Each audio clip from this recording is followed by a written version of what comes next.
Hey now, Adam Reaver, fu-tone.com here saying check out NEZ SEZ.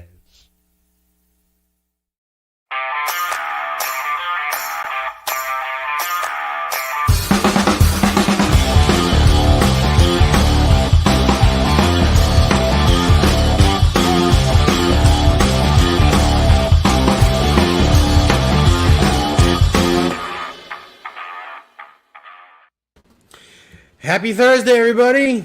It is March 24th of 2021, and you tuned in to NEZ SEZ, a place where musicians can come together and inspire each other to play more guitar.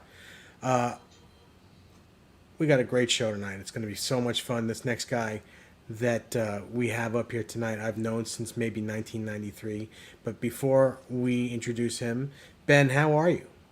I'm doing pretty good, Dave. You know, another week of searching for the perfect tone, never quite finding it, but one of these weeks, you know, we'll find it and get it right. But I'm really excited. I've been looking forward to this dude all week. We got Rob Cunningham here. You know, someone will say product manager, brand manager for Didario. See? Almost said Diadario. I'm like, no, only said that for 20 years. Didario / Planet Waves.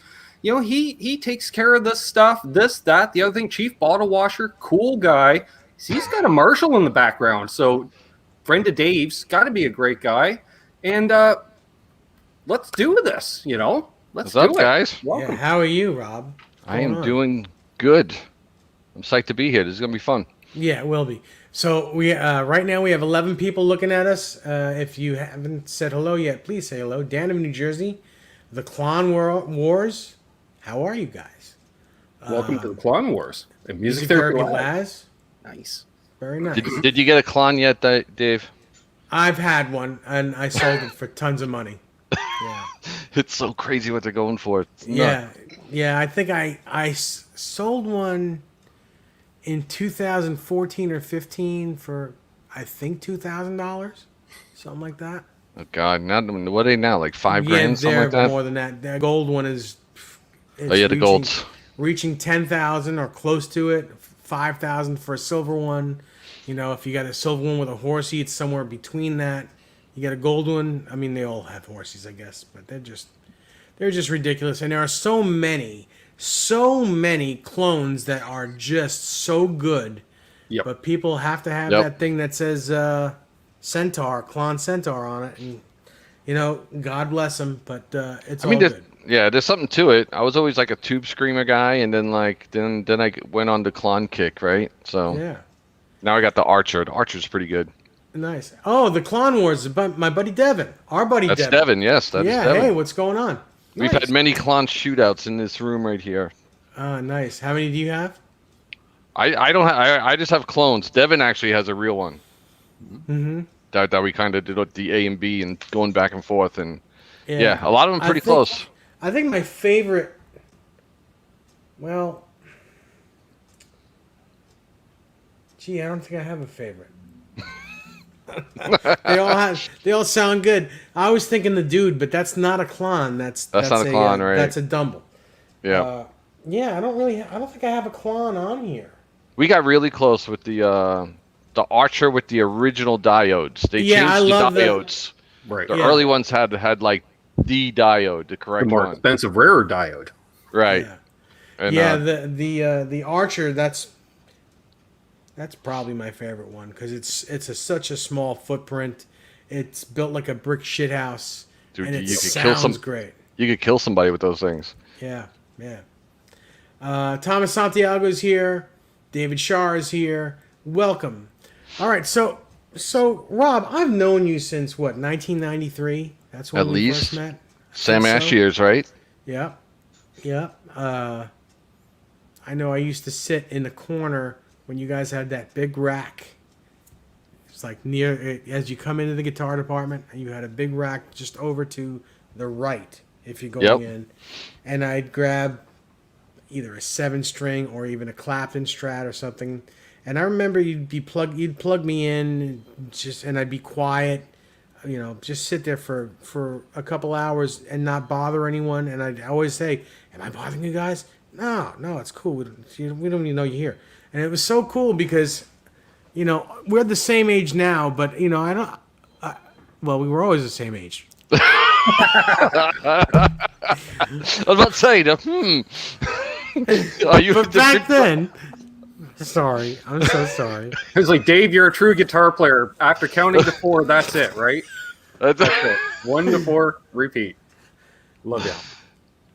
Maybe this is wrong. No, I'm just No, kidding. it's all good. It's all good. So I remember that, though. That back was my then, thing back we were then. all young. We were just all Yeah. young, and it didn't matter. We were musicians and young, and it was fun. It was a lot of fun, and you were very friendly. You were like really not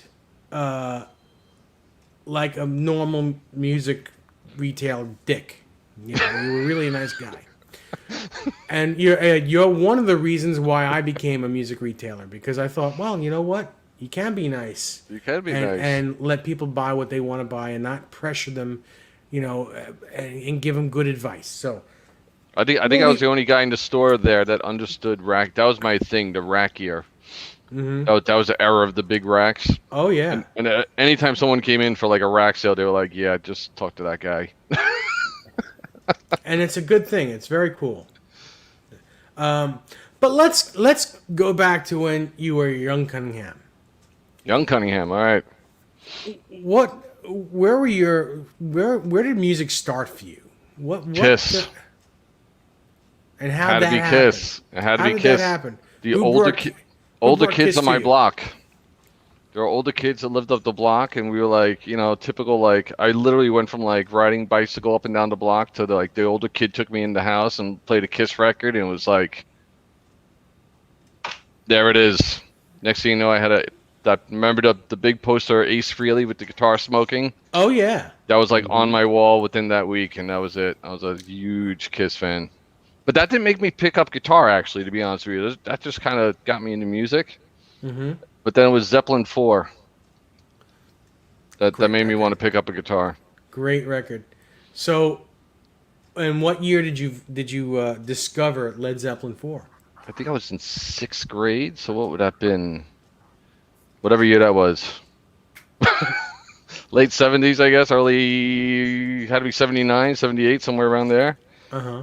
And I did it like the typical kid getting into Led Zeppelin. I heard Stairway to Heaven from somebody. I was like, oh, that's a great song. I got to buy it. And then I put on Zeppelin 4. I started at the beginning. And, dude, it opened up with Black Dog. And I was like, Right? what the hell is this? You know, Yeah. I'm expecting Stairway to Heaven. And Black Dog came blasting out. And it was like, fuck. That was it. Yeah. Sold. That's amazing. I love stories like that. What a riff. So you were 6 years old. When did you start playing guitar? 7th grade. That's the summer before 7th grade. Mm-hmm. At what was the name of the place? Frank Marino Music in Williston Park. I'm trying to remember if I know. It was like a really little mom and pop shop, right. and but it was great. I had like a little nylon guitar, and you know I learned all the Mel Bay book stuff. It wasn't really exciting at first. It's not like today where someone could go on YouTube and just like kind of learn anything you want at first. learn something really cool, you know. But it was great though. I mean, they had cool teachers there, and then I just wanted to play Zeppelin songs. That was the goal. How to play Zeppelin songs on a little nylon string. That's on a nylon string, exactly. It sounds great. I can imagine you in 7th grade. You got little stubby little fingers and you're tiny and You know what I used to do though, like how weird I was because I wanted that guitar sound, but all I had was a nylon string. So I ended up I found a way to attach like a playing card to the top of the string so that it would vibrate and like buzz a little bit. Wow, that's amazing. And I think that's where like my just messing with things kind of started, because like I wanted the strings to sound distorted, but you know, so I figured out a way. No, it was by the bridge. I think I put it by the bridge, and I got the card to buzz on the strings, and that was my first distortion pedal. But even at a young age like that, how your mind works to try to figure out a way to get that sound out of. Yeah, it's a little weird. That's not. It's just, how do you think of that? I don't know. I wouldn't have thought of that. That's amazing. I think it happened by accident. I think I had my guitar laying on my bed and something fell on it. When I hit the string, it buzzed, and I was like, "Oh wait, let me try to work with this." Do that on purpose. Yeah, exactly. It was pretty funny. Yeah, that's awesome. Nice. So, what was your first real good guitar? My first one was a Harmony Rocket, which was actually kind of cool. I still have it. It's somewhere in the closet over there. Had like the what was that? The DeArmond pickup, like the one little DeArmond pickup. Oh, nice.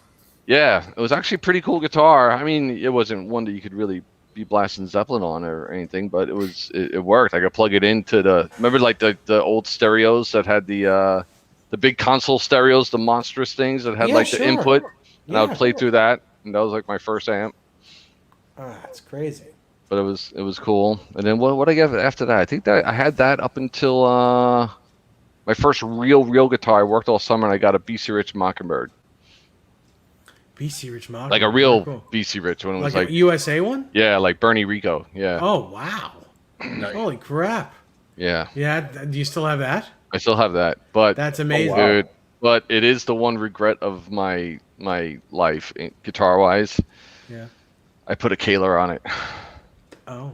Oh, Oh, well, you know, oh, Well, you know. yeah. we are not responsible for all actions that took place between the 70s into the 90s. You know, nowadays you can. I did not you know. can take that off. You could take that off and put a stop tail back on it, or I wrap do it up have and to put a bring it to Floyd. somebody that could do that for me. So Larry I would Larry- love to do Larry that to get the Fitzgerald.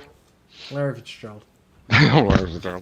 I would love to get that Kaler off of that thing and restore it because it's an amazing guitar. It's awesome. But I didn't know. I just wanted a guitar with a Floyd Rose, and I couldn't afford another guitar, and I could put a Kaler on it. Sure.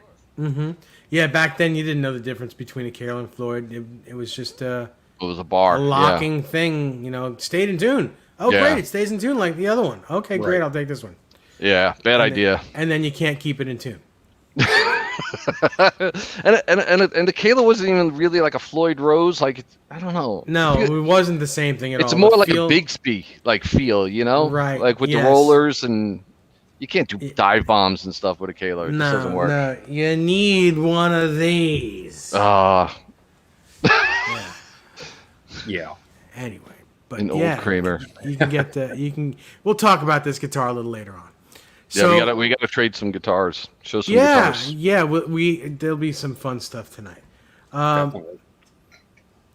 All right, so the BC Rich. How long was it? How long did you play that guitar? And were you in a band at that time? Did you?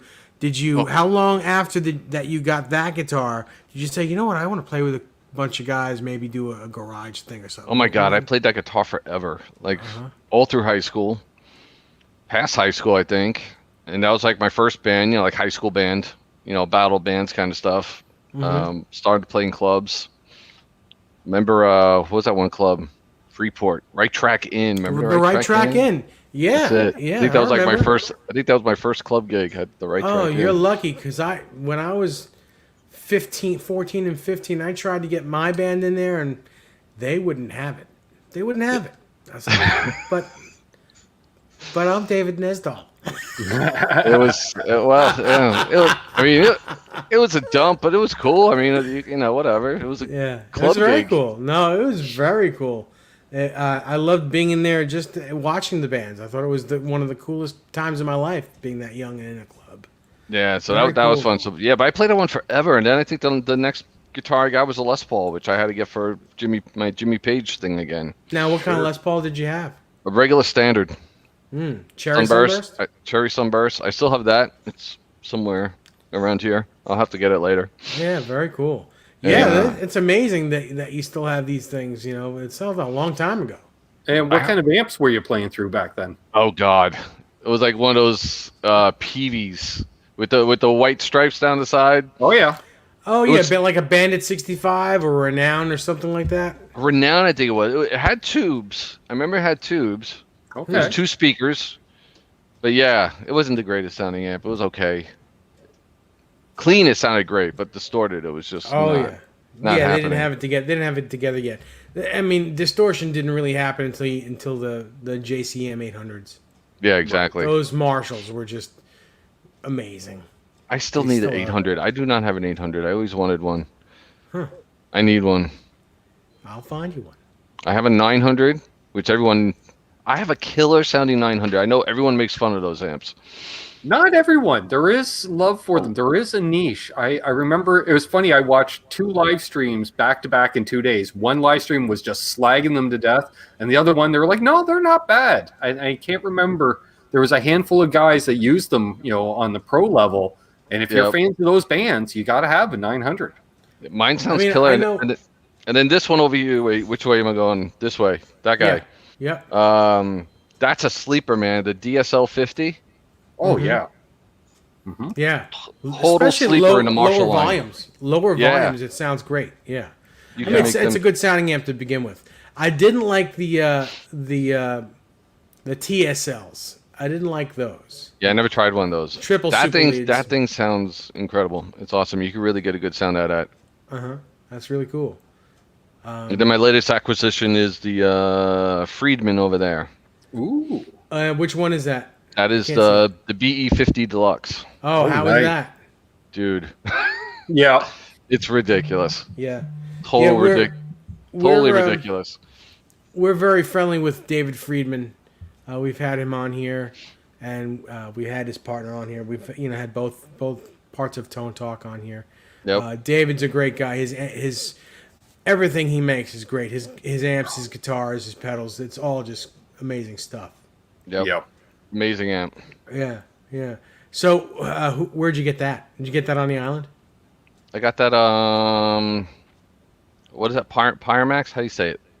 Oh, okay. I think it's Jersey? Pyramax, right? Pyramax? Yeah, I think that's what it is. Yeah. Good guys over there. That was awesome. They hooked me up. Very cool. Very cool. All right, so you're playing in bands. You played the right track in.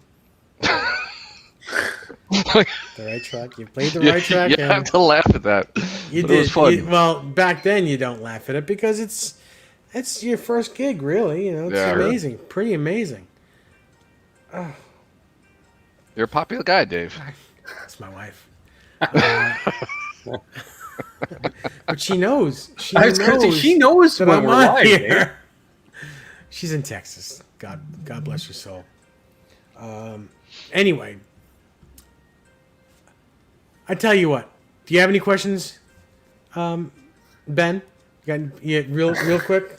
Let me think. This is it's not going to stop until I answer. Yeah, getting you, lit you up. take care of that. All right, so we'll stay in the same vein, same time frame. So we know the guitars, we know the amps. Were you a pedal guy at all as well at that time? Then I was a pedal guy. I mostly the Ibanez series, like the 9 series. Oh I had yeah. Yeah, those are great. I had a ton of them. And then later on, then I got deep into the rack gear. Everything was rack oriented. Wizardry and chicanery, as far as I'm concerned. Yeah, and MIDI and mapping, but I love that. So I used to love playing with that stuff, just like parameters and MIDI mapping and all that stuff. I don't know. I found it cool. I love doing that stuff. Mm-hmm. And most people hated that stuff, so it was fun. So like when Dave was playing with all that stuff at Ash, I was the guy to everyone bought that stuff and then took it home and then couldn't figure out how to. They would bring it back to the store and I would have to patch it all together and program the sounds with them. And I remember that. I absolutely remember that. It had to have been fun, but a pain in the rear end. I remember back in around '86, I'd use a rack with an ADA preamp and that was a staple. Yep. what was the power amp? It was a Moss valve. Power Moss amp valve. and some sort of IntelliFX or something. Maybe a MIDI verb or adverb or verb. I don't know. Some sort of. And The IntelliVerbs and stuff. Those were good. yeah, Jesus. and I'd use two 212 cabinets, and I thought it was the cat's meow. I was like, "There's nothing better than this sound." I think I remember that rig of yours. Was Yeah. it the ADA cabinet? Yeah, I had. Yes, I remember those. that rig. Yeah, I remember you coming to see me at one time back then. I do remember that. I don't know where it was. Maybe but it was, I think it was in Bayville. Might have been Bayville or Locust Valley, one of those things. And after that, I remember hanging out with Larry Mitchell, and he gave me a set of Hartke guitar 212 cabinets. And the aluminum cones. Yeah, I thought those were amazing. I just back then, just oh my god, it's all this stuff. It's just gear. It's amazing. I used to make fun of that because I was like, you can't use aluminum cones with guitar. And then I saw Larry. I was like, yep, you can use aluminum cones with a guitar. You really can. You just got to know tone. Yes. You know? But yeah, so gigging back then, it was fun for me. So I would imagine it'd be really fun for you. Yeah, it was fun. I mean, it was all cover band stuff, you know. But I mean, that was the scene back then. Everything was cover bands, and so I'm still doing a cover band, which is fun. That's a good thing. Yeah, it was great back then. We had a good time. I mean, it was, you know, well, and at that time the island. The music was so good back then. You know, you hear a song on the radio today, you go to band practice tomorrow, you're like, we need to play this Friday night. People will lose it if we play this Friday night. And you listen, you're like, oh, it's only 3 chords and a quick little hook here, and the singer, can you sing it? Yeah. All right, let's do it. Yep. Yeah, that's used to love that stuff. And how about your favorite band? Their newest song comes out, and you hear it before a lot of people do, and just go home and learn it. And before that song becomes a big craze, you're playing it, and people think it's yours. Yeah, it's amazing. Yeah, I know. Yeah, it's a good way to cheat it, but yes, we've all been guilty of doing that. Yeah. I just learned this song. I just wrote this song called "Jump." I'm hearing Van Halen. Might pick it up. Yeah, it's so funny, so funny. So when did you decide to go work in music retail? What drove you to that? I don't even remember how I got there. To be honest with you, I went to college. Right after college, yeah, that was my first job, I think. Where I worked at Sam Ash, and then I just want to be around gear. You know, really, I mean, that was kind of it. I was still heavily into gear, collecting guitars and all that stuff, and that seemed like a good place to do it, and probably get some discounts on gear while you're working there, right? Mm-hmm. And that was fun. I gotta say, man, I had a really good time working there. I mean, the guys. I mean, you remember the guys that worked in that department? They were all characters, but they all knew their stuff. They all knew their stuff. That was back when salespeople were really good at their job. Yeah, they good at their job. That was a great crew, and we had a lot of fun during the day. But we got the job done at the same time. It was fun, and it was great. I mean, you can't beat working music retail. Like, I don't know if I'd want to do it for a living necessarily. Now, I don't think I'd have the patience for it. But at that age, and like that being into it, it was the perfect job. Yeah. I always wanted to do it, and then our buddy Rob Jack got me into it, and I got bit and never really looked back. It was really cool. It was great. And what I do now, it really helps because I've been on that side of the counter, so now that I'm making products, I know like what salespeople in the stores face, and so it definitely helped me out later on too. Yeah.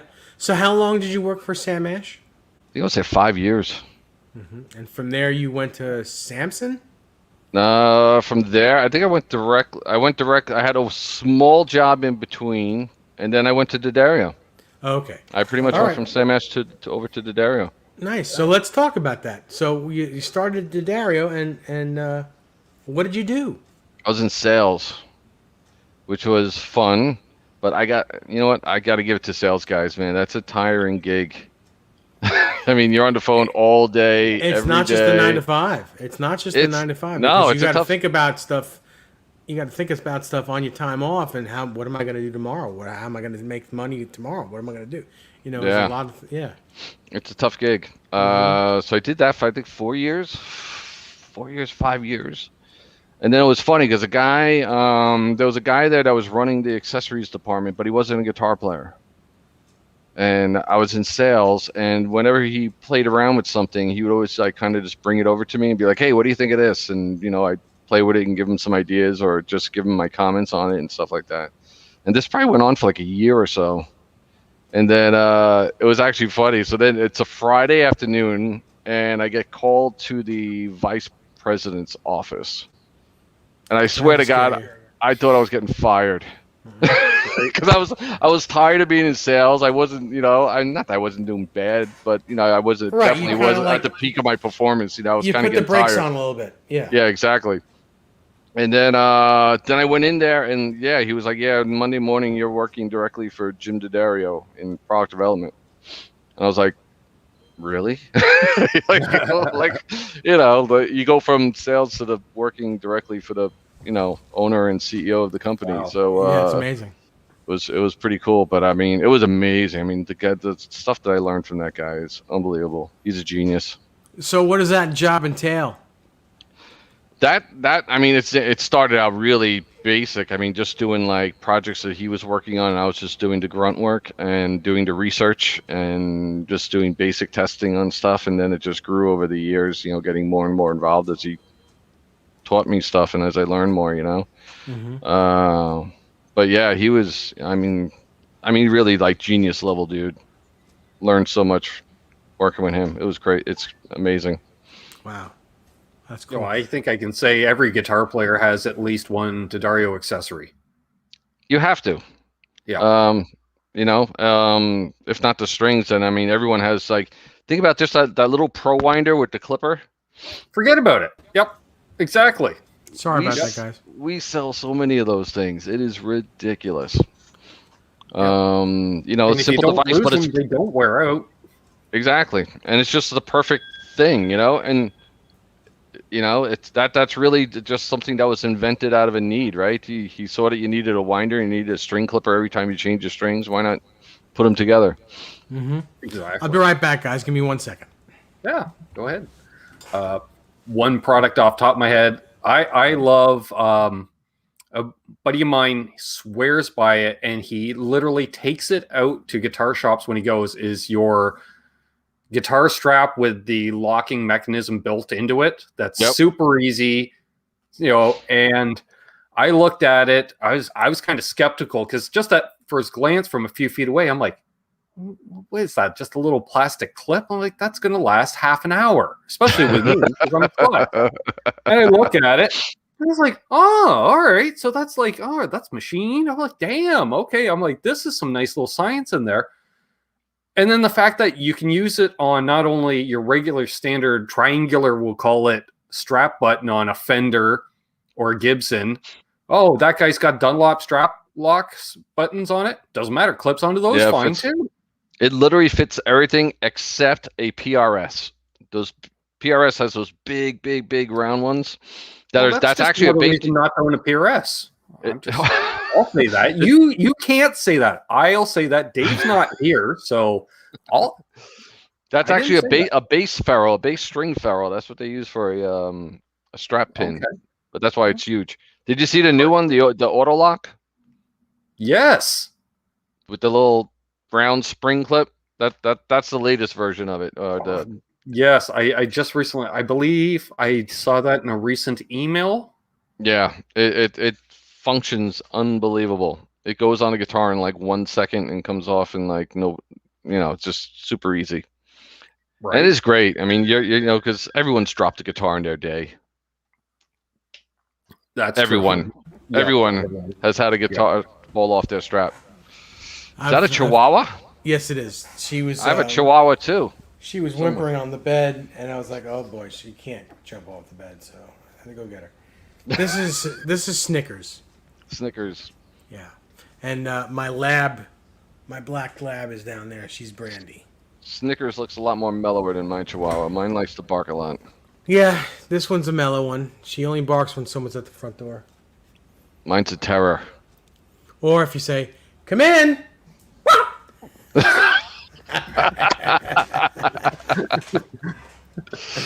You got one from Dave because Brandy got up too. Yeah, I know. So, all right. So, I guess I missed some stuff. So, what are we talking about at the moment? Guitar straps, and actually, I was interested in these new XS strings that you have coming out. Yes. I will say, as I've used just about every brand of strings over the years, like most of us, and let me think. Nashville 2019, I believe it was. Yeah, Nashville 2019. I came over to your booth, and I said, "I'm a lifelong Ernie Ball guy. Impress me." And the first thing the sales rep said was, "Get out of my booth."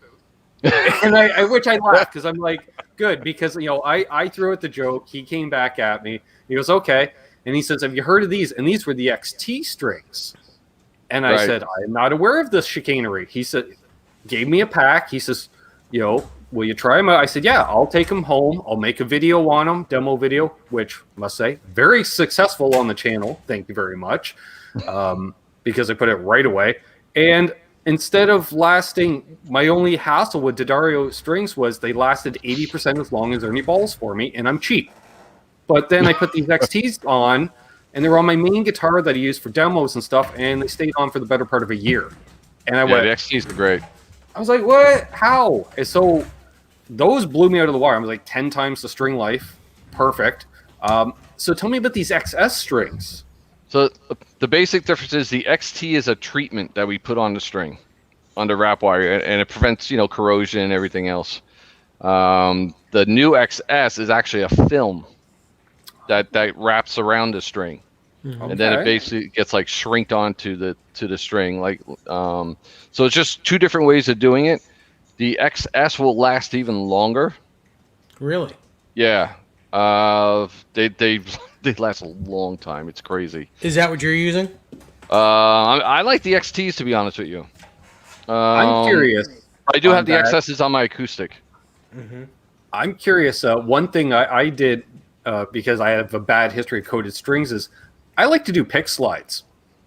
Elixirs last about 0.3 of a second on a pick slide. That's the problem. They just blow out. Yeah, they fray and get a they little did that in hair the on them. demo. I was just like raking over it, and I was like, nope, there's no material coming off. There was no degradation, because I even did a revisited follow-up video 3 months later. I'm like, yeah, strings are still holding up, folks. I don't know what to tell you. These things are amazing. So yeah, I'd be curious to try this wrap procedure and see It's how they great. hold up. It all started with the NYXL strings. You ever try the NYXLs? Oh, yeah. That's what I use. I use the NYXL. Yeah, it all started with that. That was like really our first, not our first, but that was like a game changer as far as string construction goes. And that all started because we actually put our own wire drawing facility in our factory. Mm-hmm. So we're actually the only string manufacturer that makes their own wire. Everybody else is purchasing wire. And that really made a huge difference, because we could really dial in the parameters of how we were drawing down the wire. And we just came up with a string core that was just way stronger than anything we've ever had before. And that's across the board. Yeah, Right? I mean, it was crazy. I mean, if you get an NYXL, I mean, I think it was 130. It stays in tune 130% better than an average string. Mm-hmm. And you can see that when you put an NYXL on your guitar, you literally put it on, and like after 2 tugs, it's in perfect pitch, and it doesn't waver at all. It's not like you always have to stretch strings out to kind of get them to settle in. Sure. The NYXL settle in like almost immediately. I mean, really, like it's like 1 or 2 tugs and they're settled. It's funny that you say that, because I know that to be true, because lately like for Christmas, I got a bunch of EXL 120s and 110s, and I'm straight. I still love them. I'm not Still a great string. I use them on some guitars. But when I use the NYXLs, you're absolutely right. I put them on a Floyd Rose guitar. The next day, they don't go flat. They don't go flat at all. They stay in tune. The guitars stay in tune.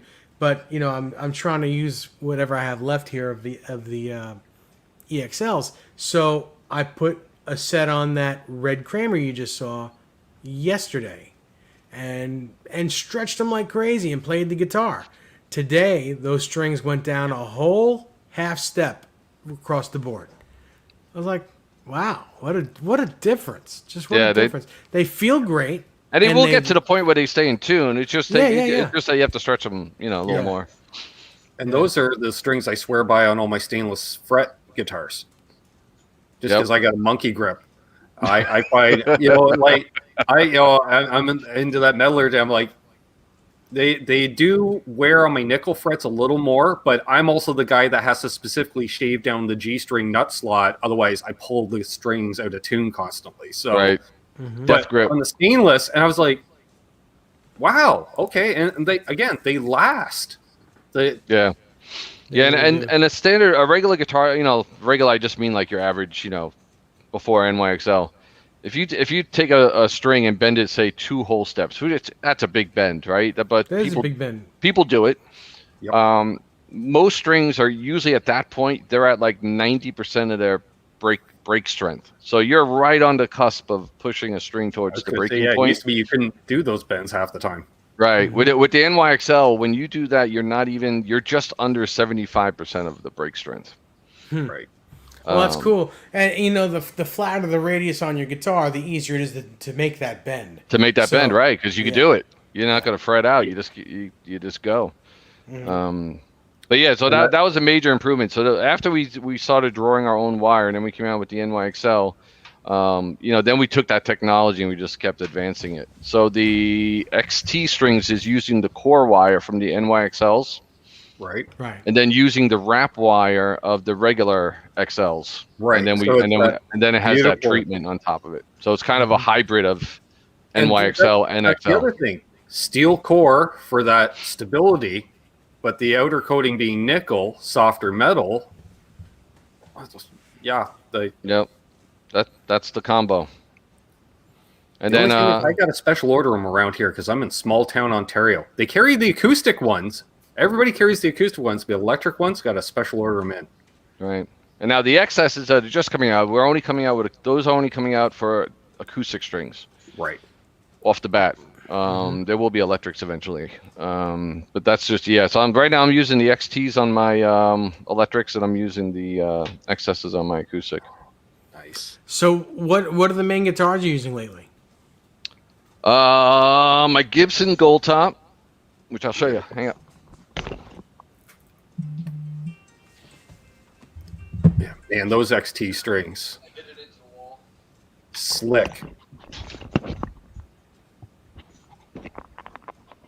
And it's just a what is it? A classic. Beautiful. It's gorgeous. Yeah, it's has a great top on it. Doesn't look very much like a classic. It looks like a standard. I changed all the right moves. I changed the pickups. I changed the pots. I did the whole RS thing to it. These are pushes, so I can do the parallel thing. That's my Jimmy Page thing, Yeah, sure. And then what else? I did? That's much easier than pull. But you know what? I have to say, I think I'm going to put pulls on them because I find I do hit them while I'm playing, while I'm strumming, and they pop up, and I don't realize it. I'm like, what's going on in my tone? And then I realize the thing has popped up. So I think I am going to actually switch these to a pull. But this is the main one. But yeah, I love this guitar. But it's heavy, and my back is feeling it. Well, that's the classic. It's a standard without all the weight relief. Yeah, there's no weight relief on this one. This is solid. Yeah, that's the best thing about the classics, in my opinion. Yep. And then does that say classic on the headstock, or does it say model? It says classic. Okay. Yeah. I think they chamber them now, don't they? I think don't think so. It's just the standards get all the weight relief. That's I think that's part of the lower price point on the classics currently is because they don't take the time to route out all the weight relief. All right. Yeah, this is definitely not weight relief. This thing is like, this is a good 9 pounds probably. Yep. It's got some weight. No bones. You know what? 9 pounds isn't that bad for Les Paul. That's like where a real 59 would be. Yeah. No, it's got a good weight. I changed the pickups. I have an Andy Timmons in the bridge. And I think this is a 36th anniversary in the neck. Love both of those pickups. Beautiful. I love the Andy Timmons is a crazy good pickup. Yeah, it's a sleeper. It really is. I love that one. So it sounds great in this guitar. It's perfect. So that's my main one. This is the one I play almost all the time. Very cool. So am I right in saying you have a Van Halen Music Man guitar? I do. Do you see what they're going for now? Yes. I don't know if I'll have it for much longer. Damn. Well, they're going for crazy money now. It's insane. I know. I have a blue one. Very cool. Yeah, I have an amber quilt top right there. I remember you used to have that gold top that he actually played, didn't he? Yeah. I remember that guitar. I sold it when I worked at Manny's for lots of money to a Japanese customer. I can't believe what they're going for now. They're like I don't know. Last I looked on Reverb the other day, I think they were like 10 grand, 15 grand, something like that. Yeah, they're they're crazy, crazy man. I don't know. It's tempting. But then even so, the PVs and the EVHs are they're all expensive now. They're Oh, yeah. all really expensive. I just saw. I had the EVH 100-watt amp that I just sold because that was a loud amp, man. You can't use that anywhere. Right. Nowhere. It is so loud. And then Well, I was playing with a 50-watt that I had modded. Yeah. That sounded great. So behind me, I have a wet dry wet EVH rig with a 100-watt plexi style head in the middle, but and that's for sale. If you know anyone that wants that, that's for sale. The whole The rig. plexi? No, whole the thing? whole rig, the whole wet dry wet, 50-watt EVH, 3 cabinets, the plexi, an H9, the TC delay times 4, and a PS6. Whole thing. It's got to sound ridiculous, but It not sounds something, great. It sounds not something great. you want to bring to a gig. No, and that's not really what I want to sound like these days. I have a couple of small tweeds that Jack Avalots made from Rock and Roll Amps. Yep. Those are great amps. And a pedal board, and I can get that sound out of this, plus all the great big Fender sounds that everyone wants to hear. So, yeah. So, Yeah, that's why. if you know anyone that wants that, have them contact me. It's local pickup only. I'm not going to ship that stuff. No, you don't want to ship that. Yeah, I was doing. That's why I kind of stopped. I was using that 50-watt EVH for a long time. I had it modded by Trace at Voodoo Amplification. Okay. Sure.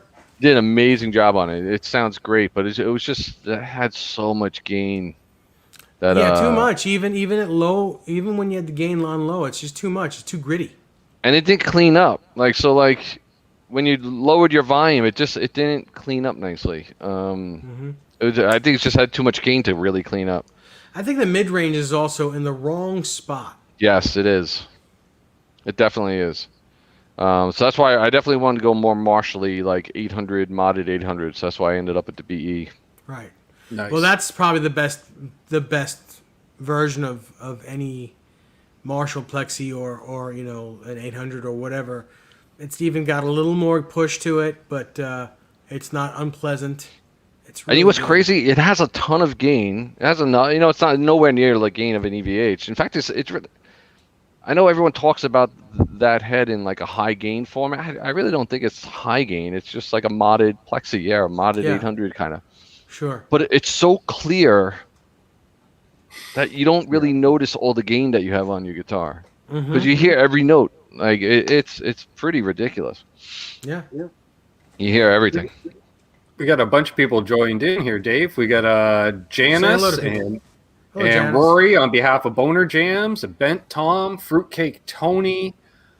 Who else did I see jump in here? And Janice was asking what we're talking about selling, and that was Dave's wet dry wet rig. Iroxy Blue. My big Van Halen rig behind me, that whole monstrosity back there. Yeah. I have an EVH 212. I have to get rid of that too. Yeah. Yeah. So contact any one of us, and we can give you the information on the amplifiers. And if you contact me, I'll sell an amp. Sure. I got an extra. You got a few back there. Yeah. I got a couple. Hey, Mickey, know what? how are you?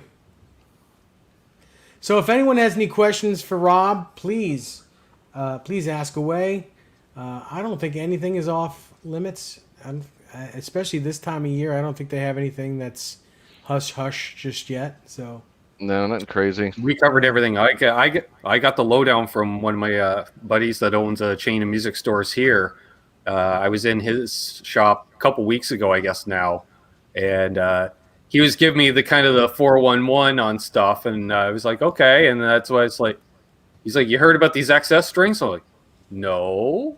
He's like, you really like the XTs? I'm like, yeah, I do, because I special order them through you. So he's like, yeah. He's check it out. And then Did you guys see Expand yet? Did you see What? Expand yet? no. Ah, So what's that? this could be a first. I don't think it's been on a podcast yet. Hold on. Okay. I'm just racking my brain right now. I'm like, I think I maybe. I can show this because we let all our press go already. Okay. Yes. Pedal, Ooh, look at that. a very nice pedal board. That is a nice pedal board. But you know what's really nice? You open up that. You open up that. Mm-hmm. Oh, wow. It's a bigger pedal board. That. Yeah. Yes. Wow. Yes. That's genius. Mm-hmm. Or you want it Yes, smaller? I was Just mentioning that. whoop. That's really cool. Now, do you have room for a power supply underneath it? You do. You have plenty of room. Mm-hmm. Well, that's Nice. I like that design. And then it comes Velcro top and bottom. Top Wow. amp. Oh, nice. So there you. Oh, yes, because you can sneak some always-ons underneath. Yes, and it's pre-applied. You don't have to do it yourself. Yeah, it's Hey, pretty there's amazing. my lovely sister Amanda. Hey, sis. Hey, Amanda, how are you? And we have a 2-rail version too. So this is the 4-railer, and then we have a 2-railer. I can't believe you railers don't have for pedals on that amateurs. yet. I have it on the. I literally just got this. Mm-hmm. I have the 2-railer built. In fact, I built it yesterday, and then I have to get pedals on this too. Definitely. So this is summer. It's coming out in the summer. Very Okay. cool. I'm going to Looking be forward to that. checking my email because I'm on the email list, and as soon as because I'm in the market for a pedal board. I'm a little overstocked on pedals, Rob. I'm not sure if you can tell. I think I see a few in the background. Yeah. So Ben Tom says Definitely. you're such a nice guy, Rob. Thanks for hanging out with us tonight. He's a And gentleman. he says it's free Velcroed for the win. Yes. Exactly. Exactly. Yeah, we're excited about that one. That's gonna be amazing. We're can't wait for that one to come out. The big question is, what is that wine you're drinking? I don't even know. I don't have the bottle near me. Oh. I know it's a Cabernet. Mm-hmm. Nice. Not that that's my favorite, but that's my favorite. I like a Malbec. Malbec's my favorite, They're nice. but I'm not really too much of a wine guy. It just seemed appropriate for tonight. My sister's throwing me under the bus. Ben's in the market for everything. Let's be honest. Yeah. Well, yeah. Aren't we all? Aren't we all always just in the market for something? Heck yeah. Exactly. Especially when I see something like that. Like when I see something cool like that, as a YouTuber, like I have my own channel as well, and I'll pick it up and I'm like, I'm taking this home. I'm making a video on it, because I just want to tell the world, hey, look this thing. We do it. Summertime. Yeah, I mean, honestly, that's like our whole motto at the Dario is really just to be innovative. Mm-hmm. We really don't have any Me Too products that are exactly like somebody else's. Everything we put out is always that with some added function or some other way of doing something. We really don't have too many Me Too's at all. Like even when we came out with our line of capos, which is really popular. Right. How many of The those I whole have? thing was like we were looking at the leading competitor out there, and you have to have adjustable tension on a capo. You have to. Yeah. Every guitar is different, so depending on how thick your neck is, what string gauge you have, what your fret height is, what your string height is, requires a different tension. Right. That's what I don't like about the Kaiser. Right, and it's really strong, the Kaiser, and the way not to knock a product. I mean, Kaiser, they sell a ton of capos, and it works and it's great. But you do just need adjustable tension. I mean, because one of the problems when it's not adjustable, the clamping tension is so strong so that it works on any guitar that if you have low action and a small fret, you put that capo on, it throws your guitar sharp immediately because it's squeezing too hard behind the frets. Yep. So with ours, you just dial it into just so the strings ring clear, and then it's basically applying the same pressure that you would apply with your fingers. Exactly. Yeah, that's brilliant. That was the thing. The Kaiser was a game changer when it came out. You weren't fiddling and doing math to get it attached. When we saw the Nashville guys in the 80s have those things, I remember I went out and bought one right away. Along with my dad, who was still gigging at the time, he's like, I need one of those. That's a game changer.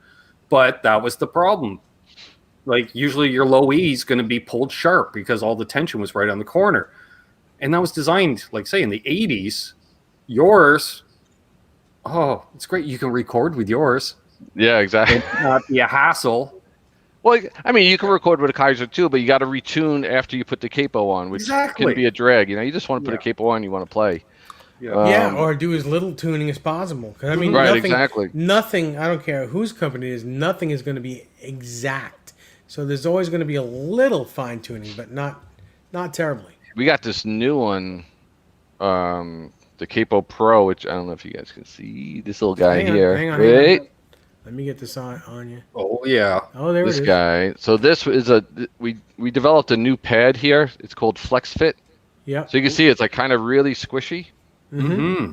So this pad actually has two different durometers. So it has a soft inner and then a harder durometer outer.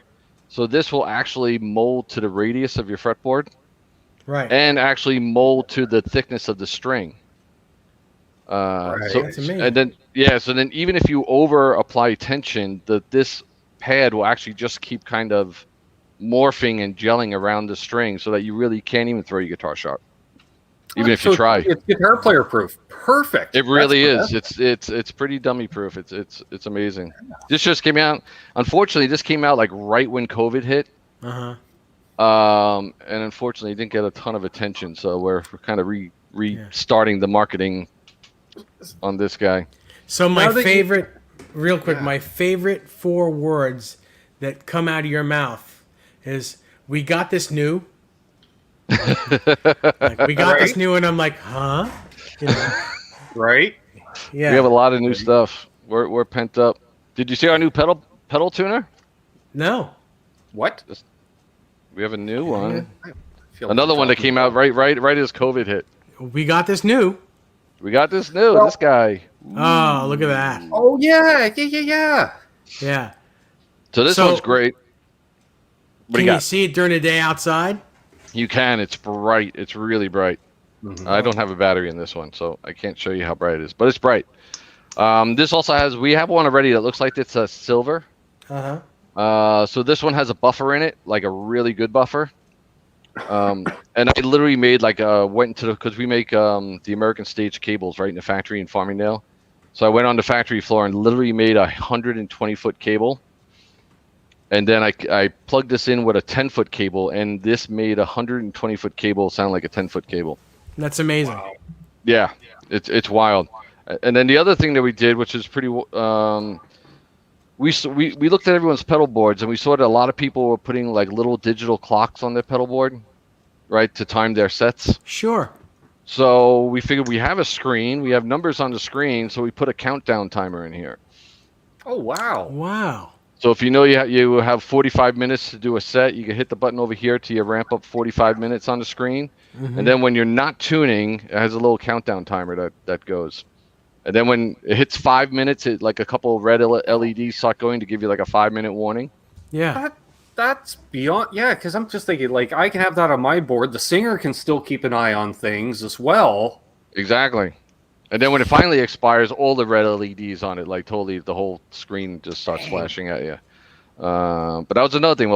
We've never seen anyone put a stopwatch in a pedal before, so we put a countdown timer in it, which is really neat. I will say your booth is one of the most fun booths at NAMM. Yeah, if we get back to NAMM, hopefully next year. That's Yeah, why maybe. a couple of these things are ringing my bell because I remember literally, and I told you my NAMM experience off air, but your booth was one of the last booths I hit on the last day I was there. I remember it. I was just like, oh right, yeah. You turn the corner there, and I was come in. I'm like, oh yes, right, you guys. And I'm just checking out everything, and I've been going to NAMM now for, oh God, I think 18, 19 straight years every year. Mm-hmm. And then I missed 2 years ago because my wife had something. My wife is an amazing hairdresser, and she got booked to do a hair show in Australia. Oh, wow. And it fell on the same week as NAMM, so she had to do that. So I stayed home. So I missed. That was my first NAMM show I missed in 18 years. And then this year got canceled, so it's like 2 years without a NAMM show, and it's like, What are you doing with yourself? exactly. It feels weird not to be at a NAMM show for 2 years. It's crazy. unfortunately, Yeah. the world kind of went on hold right after NAMM last year. So it's like, in a sense, I was like, wow, it's been like 15 months already. Like, What? I know. They couldn't have had it though. I mean, there's just so many people. I mean, hundreds of thousands of people from all over the world. It's a germ fest. There's no way they could have had it this year. Mm-hmm. That would have been a. I mean, everyone goes home from NAM sick anyway. Everyone calls it Namthrax, right? You get the Namthrax Right. every single year. Yeah, a lot of people in one spot. A lot of germs. Yeah, how do you not get sick? God. You always come home from NAM sick. It's a given. I've been pretty fortunate. I've been run down, but on the verge of sick. But I'm that guy that's picking up those emergency energy shots Yep. on the way into the NAM floor, anything and everything. And I found, alcohol, wards off infections and stuff, right? It cleanses does. it, so. Mhm. And What is that? they have those booths, just every so often on the NAM floor that you can pick up a beverage. Yeah, that's right. You know what is when you're working in a booth, so many people are talking to you and shaking your hand, and it's almost inevitable that you're gonna And go you're- home with something. You're anchored there because you guys are high you- traffic, high demand. Yeah, you can't miss our booth. It's literally you walk in and it's like right there. It's monstrous. That's the best. Yeah. That's Did you really see the new best. booth? The new booth is insane. No, I haven't seen it. It's, Wasn't it three 2 floors? It's 3 floors now. We expanded 2 years ago. It's it's nuts. Okay. I It's a- remember you have 2 for sure, but What time do you? When do you guys get there to start setting up? Well, a company actually constructs it. We don't. Thank God we don't have to do that. There's no way we could put that together.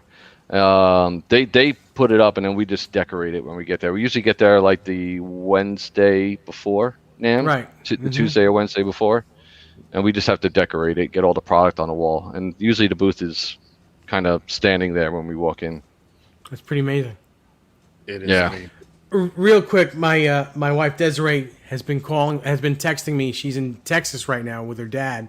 It's his 80th birthday, but they are getting tornado warnings for the next 45 minutes, so they're looking for cover. So Oh God. best wishes to Desiree and her dad and everyone that's in Meridian, Anywhere. Texas. Yeah.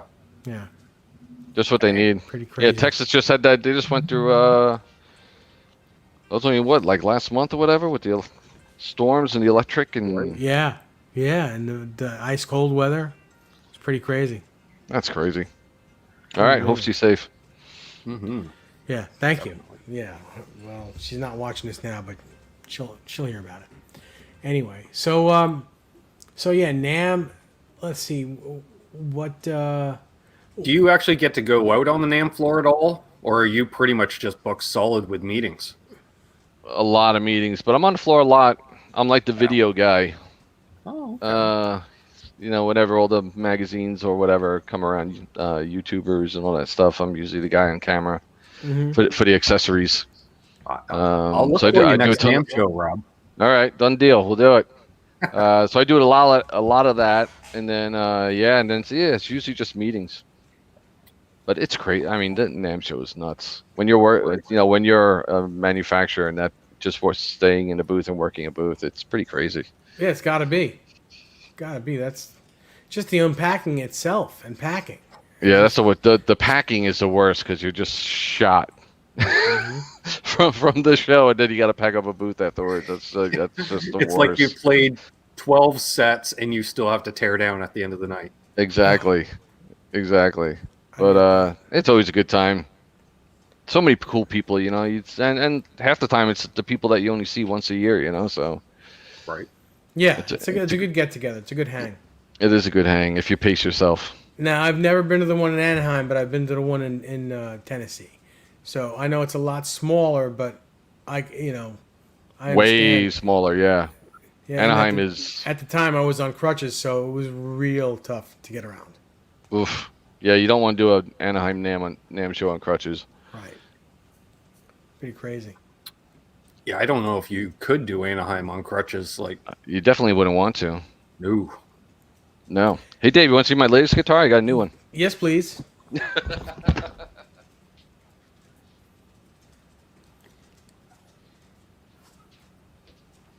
And hello to Bozique. All right, Set hang on. back Let me. on. Oh, isn't that pretty? A Bill Nash. Oh, look at that. Yes. Oh, nice. You okay? Yeah, this thing is amazing. I went Nasty. Keith Richards style. Yeah, how could you not? You have to, right? That's awesome. Yeah, that looks fantastic. Yeah, the aging is actually really nice. He does an amazing job. You'll be getting more of those. You'll be getting the Strat, the 50s Strat. What is it? I want to get the Strat already. I'm already thinking like planning it, like what color and stuff I want already. Yeah. Get one of these. Get one in this color. I love that color. Dakota Red. You know what I think? This is called Faded Dakota Red, so it kind of looks a little purplish, but it's really red. Nah, it's a great color. I don't know why, but for some reason I want to go like black with the gold anodized pick guard. All right, nothing wrong with that. I don't know why. Something about that look, but I don't know. I have to see. Nice. And we got Jeff K joining in, Reza Khan, and Rob from Tessie Switch. Hey, Rob. Hey, guys. How you doing? Jeff K. Is that a custom shop, Dave? Yeah, this is a Jason Smith master built. Nice. And it's very light. This is like 7 pounds. It just, everything about it. 10-inch radius, 6105s. Yeah, same thing on this telly. 10 Wildwood inch 10. and 6105s. Wildwood 10 pickups. So they're underwound. It just, I got 2 Strats in 2 days from Wildwood. I got that. And I got Yeah, that was 55. last week. I got a 55 Strat from them. You are nuts. Just, Dave's been Yeah. on quite the guitar safari this month. it's been pretty. I think I got 8 guitars in as many weeks. Oh my god. Yeah, you've been on fire. Yeah. Been And the crazy. Charvels and the Steve Vais and the Yeah. Well, the Steve Vai, the Green Meanie, I made that. Me and my partner made that. that came out but, amazing. That looks thank you. really good. It's actually getting the wiring taken care of right now. Larry Fitzgerald has that, and that's one of them. And my original '82 San Dimas with the hot rod flames on it. Mm-hmm. That's the neck screw holes are getting doweled up and re-drilled because a couple of the screws are they keep turning. So a guitar like that old, it's bound to happen. So Yep. no big deal. And then you had that Destroyer made. That thing came out amazing. Yep, that's over here. Nice. Yep. I got one like that. Kinda. Yeah, let's take a look at it.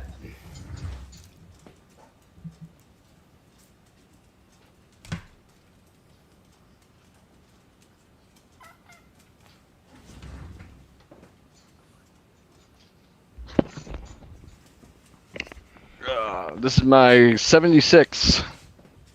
Oh, a real 76. A real 76. Oh, nice. Holy crap. Yeah, it's Don't a good let the one. Edge know you have that. I know. He'll buy that. It's great. It's pretty good shape too. I mean, it's got a couple nicks and it's got a nice gank in the bottom there, but Yep, who cares? this thing Got the sounds character. amazing.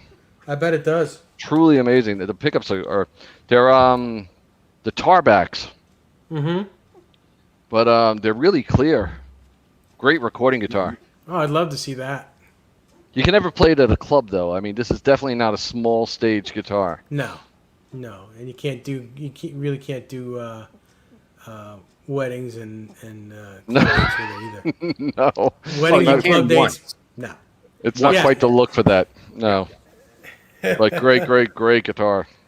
It's like showing up with dual Marshall full stacks. You can do it once. No Oh. repeat business. So let me tell you this story. So, Rob, I mean, you know the wedding halls and the wedding factories on Long Island. So we're Yep. playing the Jericho Terrace Yep. in the smaller room, which is up 2 flights of stairs. And I decided that I wasn't going to use a deluxe reverb that day. I was bringing an 800 and a 412 cabinet. All right, mistake number one. And my drummer lost his shit. He basically he ran the band. He was like, "What are you doing?" Not only is it the wrong amp, but it's the wrong hall. You can't get a clean sound of that. I was like, "Of course I can. Listen, I'll just turn my volume down." Wasn't really a gainy amp anyway. It was a good one, but not very gainy. So, and it worked out, but just just laughing so hard at everyone freaking out that I have this amp that's half the size of the stage, and where's everyone else optics. going to stand? Yeah, that it was was so funny. It was that's so awesome. funny. Yeah, Dude, you can't give away 412s anymore. I know. They're selling for like $200. I still have 4 of them. Wow. No, I feel I can't sell it for $200. Like the speakers No, it's inside not worth it. are worth more than that. So I hold on to them, and I have like one where I rehearse. I have one right here. I have one at a friend's house where we jam every once in a while, and I'm storing one in a equipment room at work. Nothing wrong with that, because at some point, someday, they're going to come back. They have to come back. And if you're going to get rid of them, you're going to hate yourself for it. I know. The one I have over here is amazing. It's the BX. Yeah.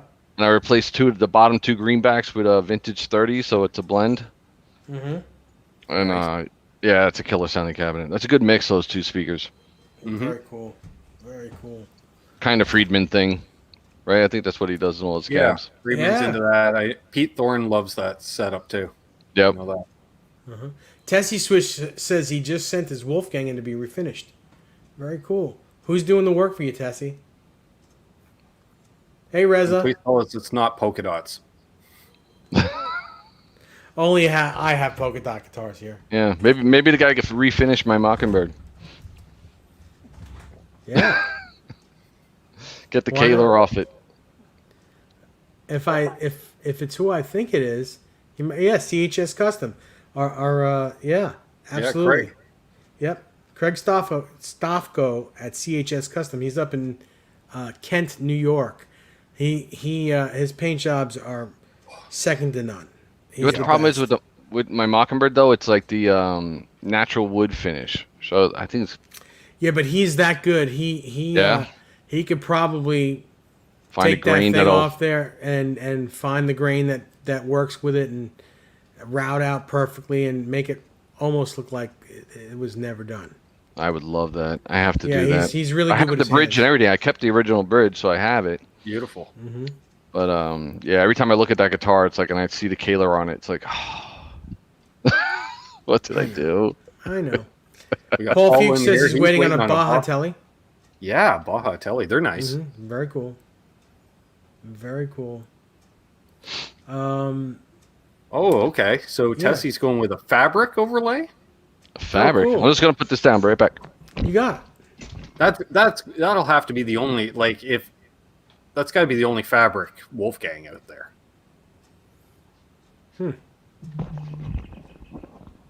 Oh, I think he sent me a picture of it. Rob, let me know if I'm allowed to show this. Hey, you just said in the chat there. I just texted you the photo of the fabric. Can I see it? Can I show it? I mean, I'm just gonna go with yes. Oh wow. Yeah, that's pretty cool, right? That is pretty cool. That's like the gem floral thing. Wasn't that that was fabric, right? Yeah, it was. Yeah. Curtain I or don't think they're something? using fabric. Well, the later ones weren't fabric. I think those were prints. But the first few years were fabric. Mm-hmm. And that's why they sounded different. That's why they sounded great. That fabric did something to that basswood that kind of warmed it up a little bit. And man, they sounded good. Dang, this will be Paul's 15th telly. Holy crap. 15 Nice. tellies. Nothing wrong with tellies. I love tellies. No, I have 3 now. I sold one. Yeah, I'm down to 3. I've got one being made, and I have a 53 over there. Right Nice. right by my finger, right there. But yeah, I've got one. Matt from 30th Street Guitars is making one that looks like Robin Ford's guitar for me. Oh, really? So it'll be a 60, blonde 60, pretty weathered, not terribly weathered, but it'll be very cool. So Wow. I haven't seen Matt in years. yeah, it's been a while. I did all this over the phone. I didn't even go in. You see that guitar right there? That Strat that's beat up, looks like it was burnt. Right. Single hum. He made that for me 15 years ago, And that was the guitar I used. That was my main gigging guitar for like the last 10 years of my gigging life. It was amazing. You take one guitar to a gig, that's the guitar you take. You got to have one of those guitars. Mhm. They just play the whole night on and just whatever. I have I have a telly that's it wasn't even like a high end one. What was it? It was the not a Road Worn, Highway One. Highway 1, sure. Oh yeah. And I just replaced the pickups, and it's beat to hell now. It looks so bad. It's like, I mean, it looks cool, but it's like real relicking. It actually was new, and I did all the damage to it. I think Mark has one of those too. I remember playing his. He does. This is great. His Yeah, was a great and it's guitar. just a great playing, great sounding guitar, and it's like one of those guitars that you just bring to a gig, and it just works. Yeah. That's very cool. I did So put you're not- one of those telly humbuckers in the bridge, though, Uh-huh. like You're a little not- little You're not 59. gigging now, are you? I am. We're still gigging with the cover band. Where are you We playing never at? really we never really stopped. It was pretty. We've been still playing every single weekend. It's been pretty. I mean, it's weird now because it's all like kind of, you know, you have to. Everyone's distant. Everyone's sitting at tables. There's no getting up and congregating, and so it's weird, but it's kind of good because I mean, with the cover band, you always kind of forced to do a couple like danceable kind of dancey songs. Mm-hmm. And now we're just kind of doing rock shows because I mean, Sure. there's no sense playing dance music if no one can dance, you know. So we're We just can play doing the deep cut tonight. yeah, exactly. So we're just doing like kind of classic rock shows, and it's been a lot of fun actually. Awesome. That's really cool. Yeah, that's got to be cool for you. Is there any other guitar player in your band? No, So what is it, 3-piece and a singer? 3-piece, yeah, keyboards, me, bass player, drummer, and then a singer, girl singer. I sing a little bit. Yeah, no, it's fun. We were like we're about like before COVID, we were about 100 gigs a year. Oh wow.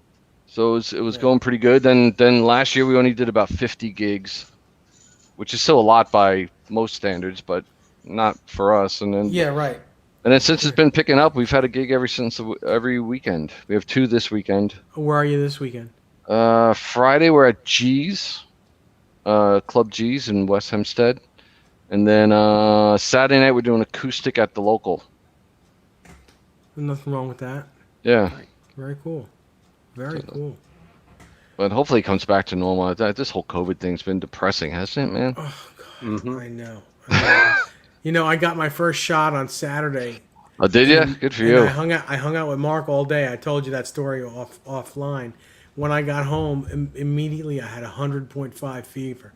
And Oh, it did was ya? 3 days long. Ugh. 3 days long on my first shot. So hopefully I won't get anything on the second shot. I'm sure I had COVID last March, when no one really knew what was going around yet, because I got so sick, and I'm sure it was. I ran 103 fever for 6 days. I was like delirious. Wow. It was crazy. I was so. I'd never been that sick in my life, and it had to be. Well, They said it lucky was the for flu you- then, but I'm sure it was COVID. Lucky for you, you're in good shape to begin with, so you know nothing was happening to you. Yeah, but yeah, it was freaky. We lost a lot of good friends. Yeah, I know. Pressing, right? Yep. Mm-hmm. That's So crazy. hopefully we're at the This tail whole- end of it. This whole year has been really ridiculous. Like out of I just nowhere. never been home so much. I'm still working from home. This is where I work all day from. I go in the office 1 day a week or two days a week, and then I'm here most of the time doing everything through the computer. Very cool. That's you know what, and you get to hang out with your kids, right? Yeah, I mean she's back at school full time. Mm-hmm. Only for the past 2 weeks now. So that's been good. The school really hasn't had any cases or anything like that to talk of, so that's been going pretty smoothly. So it's starting to get a little bit normal, but yeah, it was That's just good. going a little bonkers being home so much. I'm not used to being so home so much. Wow. Yeah, I know none of us are. But got a lot of playing in. Started recording again. That was fun. Excellent. Nice. Excellent. What did Tessie say? Hang on a second. I'm gonna let you read this because my eyes are getting crooked. Cockeyed. Hoping that the reflective properties of the brocade are still in place after it gets clear coat. Oh, we're talking about his guitar. Very cool. Yes. And Rob's been doing some gigging too. Rob from Tessie, that is. That's very cool.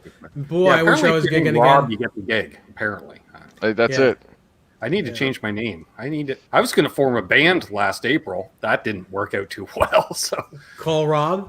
You're gonna call it Rob. I might have to. Yeah. I'd like to call the band Robert Barone. From Robert Barone from Everybody Loves Raymond. I love it. Brother. The brother. That's right. That guy makes the show. Anyway. Yep. So what's next, Rob? What's next for Planet Waves D'Addario? What do you have cooking that you could talk about? Do you have anything cooking you could talk about? I don't have that much I could talk about. We have some more pedal board things that we're working on. We have a couple new tuners coming out. We have a new headstock tuner coming out soon. Nice. With some unique features. Anything new on the Planet Wave side of things? Planet Waves, actually, as a company, is pretty much dead. Oh, really? So yeah, we stopped using the name Planet Waves about a year and a half ago. So what we were doing, a lot of people didn't know Planet Waves was a D'Addario company. Some people did, but not everyone. So we started like co-branding them. So it was like D'Addario with a Planet Waves underneath. Mm-hmm. And then now as we're rerunning packaging and stuff like that, we just kind of doing away with the Planet Waves. perfect. And we just did it because, D'Addario is just known for guitars, and all the accessories products are really for guitars anyway. So why not talk about those products and strings in the same conversation? And why have it be two different companies? Yeah. So we kind of put the Planet Waves name out to pasture. So everything's just D'Addario and D'Addario accessories now. That's good to know. Do you want me to change the heading on this show and take that off? Nah, you can leave it. It's no big deal. Okay. I mean, there's still plenty of product out there with the Planet Waves name on it.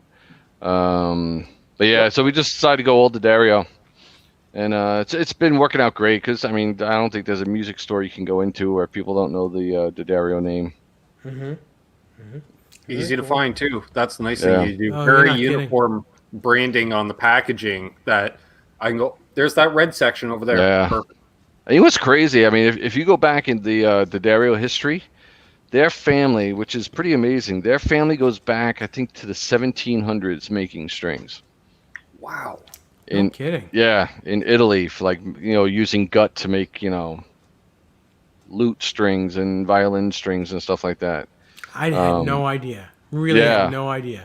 1700s. And then it was like Sale, Italy, I think it was. And then there was an earthquake there that pretty much like decimated the village. And then they kind of left there, and then eventually ended up coming to the U.S. But yeah, they trace their lineage, and they literally go back to late 1700s, I think. Somebody needs to make a documentary on D'Addario. Yeah. I'd watch that doc.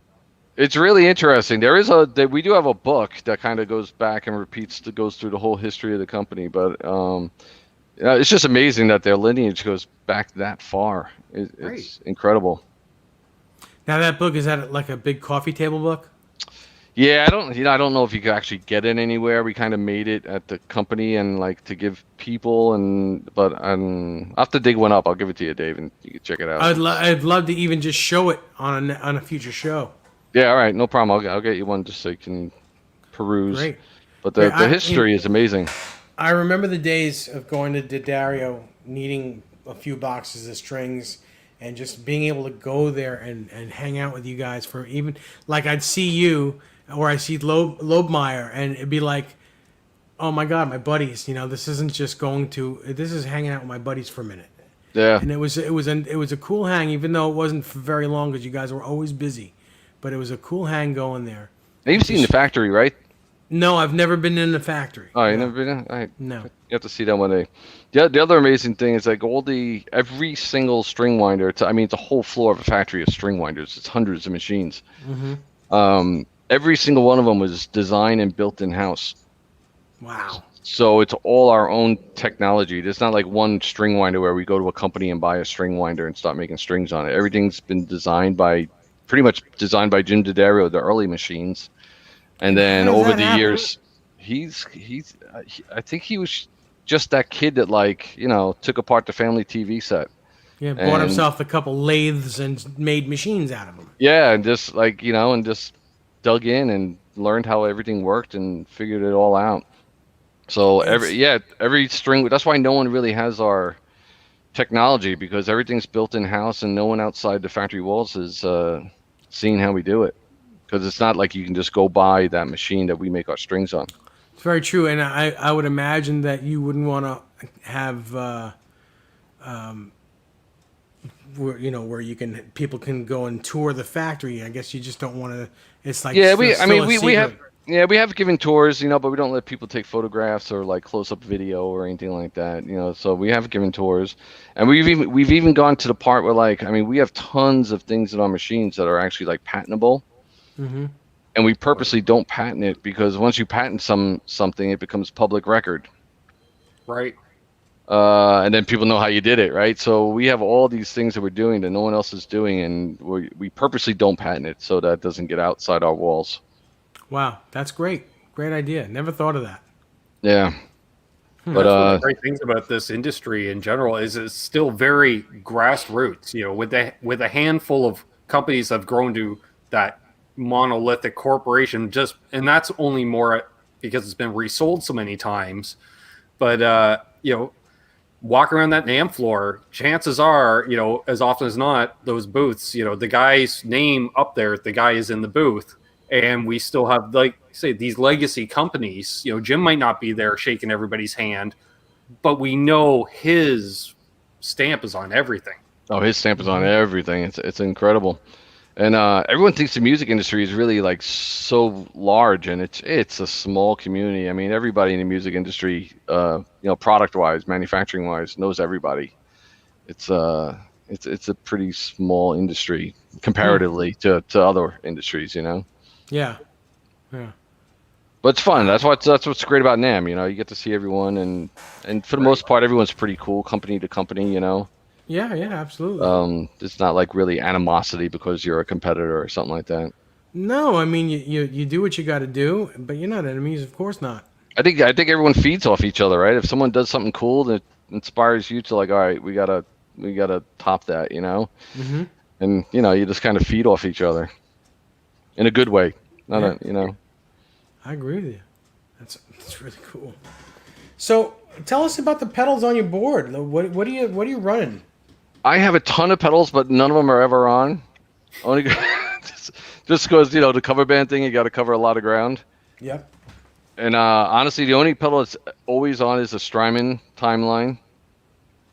And I have a new neighbor. Was that the Immerse reverb? But I don't have that on all the time. That's only on once in a while. And that's really my only always on pedal. And then everything else just kind of comes and goes. I have an old CE2 for chorus. Because if you play an 80s song, you have to have a CE2 chorus on it. That's just mandatory. I just got I have the Rockaway Archer. Yeah. That I'll name drop, and I actually got directly from Steve Stevens, which is cool, very cool of him to send me that one. Yeah. Is it his the Rockaway one? Yeah. Mm-hmm. So I have that on my board. I kicked that on for solos, just to get a little extra oomph. And then everything else, I got a talk box that gets used on 2 songs, Peter Frampton and Bon Jovi, right? Which is kind of stupid to have it out on my board because it weighs a ton just for 2 songs. Well, just start playing Rocky Mountain Way too. Yeah, you gotta then you can have a third song. Third song. Sweet Emotion. Rob. Sweet Emotion would be we used to do Sweet Emotion. We haven't done that one in a while. There's Bring that one back. There's 4, yeah. Then I got the SP compressor, right? The exotic compressor. I Beautiful. love that. That's a great compressor. That gets used for a couple songs. Mm-hmm. And what else is on there? What's really good is the Clinch Effects EP Pre. It's like the the preamp of Echoplex. Sure. I got one of those I kick on every once in a while. Phase 90, you have to have a Phase 90. Yeah, absolutely. But I have the Whirlwind one. Dude, the Whirlwind one is amazing. Did you try that one? The orange box? No. I have a Script 74, actual A real one, yeah. hot stamped 1974. Mm-hmm. It sounds exactly the same. Wow. The Warren Orange Box. It's an incredible phaser. If you're going for the EVH, phase 90 tone, Yeah, absolutely. that's a great one. Well, And I then mean, what the else? Phase 90 is probably my favorite sound for the Phase 90 is the Beatles.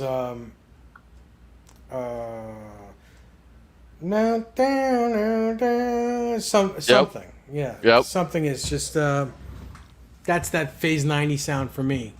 Yep. Anytime you can throw a phase 90 on pretty much at any moment and it sounds cool. Mm-hmm. I agree. I have two phasers on my board. I run one pre-gain and post-gain. So I have that eddy tone or that post-gain all-encompassing. That's always an argument, isn't it? Whether it goes before distortion. I'm a before distortion guy because I was an EVH head, so I'm always kind of going for that tone. Isn't it amazing that we still talk about EVH tone like to this day? And it'll be happening from now until there is no such thing as music anymore. I know. I still can't even believe he's gone. It's like a world without Eddie Van Halen is like just weird. Mm-hmm. That's why that was a tough sitting one right there. That's why that's I know. always sitting right in the middle of the room. That was a tough blow. That was a huge loss, man. Yeah, still is. It is. It's crazy. That's a bad one. But all these guys are getting older. Page, Clapton. Yeah, all the guys that are on the top, top of the chain, are about to fall off. Mm-hmm. Yeah, that's gonna be a sad day when Page goes. That's gonna be that. Yeah. Yep. Yeah. That's not gonna be a good day for me. Yeah. Keith Richards, he'll probably be here longer than everyone. Richards will he'll last longer than all of us. Yeah.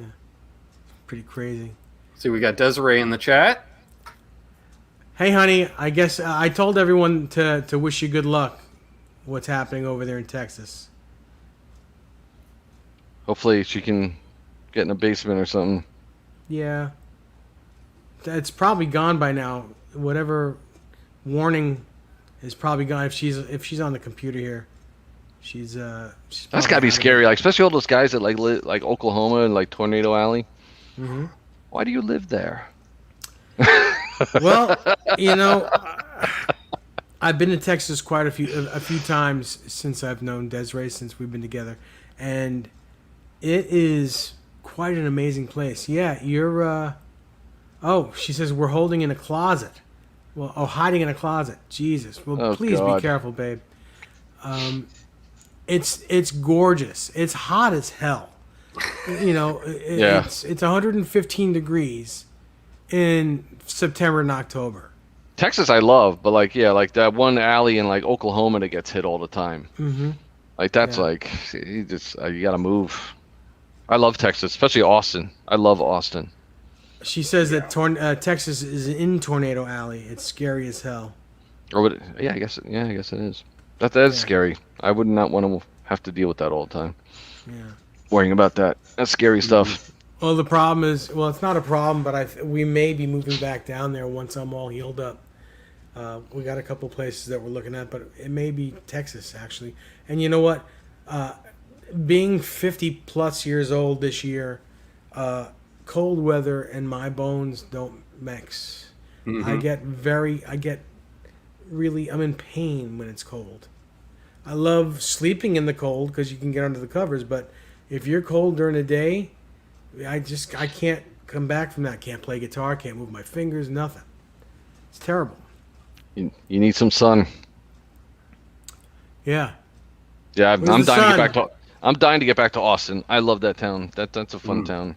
Mm-hmm. Food, music, the food. The food there is amazing. The food, the music, and the food. Yeah. The food, the music, and the food. Oh my God. Did you mention the food? I love the food there. All that Tex-Mex stuff is insane. I could live there. Yeah, it may happen. Who knows? But anyway, so any final words for Rob? Well, this has been a blast getting to meet Rob. Even better, getting to know Rob. And for those that have been watching, if you ever deal with D'Addario as a company, every experience I've had is talking to folks like Rob. They've got this great attitude. They're cool. They're down to earth, and it's a good product. And it's got to be a fun thing working at a company that makes a decent product. That oh, how am I going to put this out on the market? But whereas you're like, yes, we finally get to release it. We get to let everybody know these great things. Yeah. So it is a fun place to work. I mean, it's tough. It's a very driven company. Yeah. Very driven company. So like we're always busy, but like everyone that works there is super cool. It's kind of like going to work with your friends every day. yeah, Almost everyone is a guitar player. I can imagine it could be somewhat like that old hang that we all had at Sam Ash. Yeah. But there is work to be done. You know when to work and when not to. Yeah. A lot of musicians of all kinds, into all different genres. Mm-hmm. So that's kind of cool. Actually, getting introduced to different music. Like we have an office in Brooklyn, and that's mostly like the marketing department. And the mostly younger guys and girls into different music than I grew up on. So it's actually really cool to hear what they're into and stuff. Because I'm not listening to that stuff on my own or discovering it on my own. So it's kind of cool. So it's a great place. That's awesome. Well, as soon as we can all get back together, I'll come visit you over there. Yes, we'll show you the factory finally. I can't believe you never saw the factory. I've never seen it. It's just that every time I go there, you guys are too busy to show it.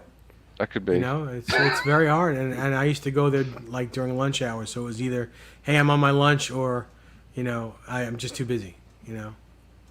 Yeah, so no, it's all good. Yeah, you gotta try it. It's pretty cool. It's like little Willy Wonka land of guitar. Gotta love it. That's what I was thinking.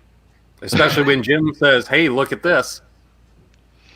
Yeah, no, it's fun when a new product comes out, especially like this the XS strings have been in like development for a while now. So like, and that was a tough thing to figure out because it's pretty unique what's happening with that string. So yeah, it's pretty amazing when you finally give birth to that and it gets out in the market.